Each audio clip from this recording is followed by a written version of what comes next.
I never in a million years thought I would get into gardening until my dad tragically died and everything changed. Moving states and getting to call this space my backyard has been a blessing and a huge part of my healing process. My dad's backyard was his baby. He was out there all day, every day. He loved gardening, so this is a way I feel connected to him, and it's been a really fun process. He would get a kick out of me growing cucumbers, tomatoes, and peppers and trying to live with the lizards. I have to yeet about 5 lizards a day off of my garden area, and don't even get me started on the snakes. I don't mess with them. James is deathly afraid of them, so we make a great team. He was a brave soldier for me today. He took my potting mix over to my garden section. Felt like 107 degrees, so I went inside, grabbed some ice water, and then got to work. I love my little gardening workstation. I got this on Amazon, but I want to spruce it up and give it some life.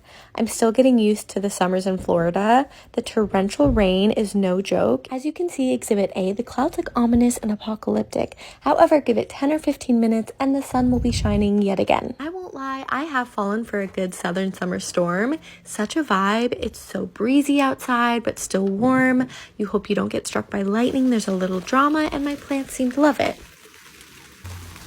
Back to decorating. I wanted to get some new pots and plants for this area just so I can bring in some color.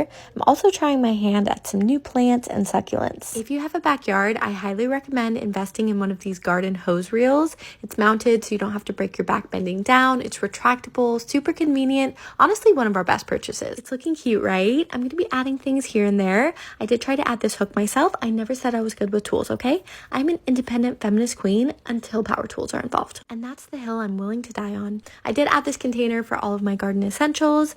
I'm just loving how lush and vibrant it looks. Who knew something so out of my comfort zone and my usual interests would bring me this much joy and peace? That just goes to show you, don't be afraid to try something new, because you never know what you're going to discover about yourself along the way. Happy gardening, friends!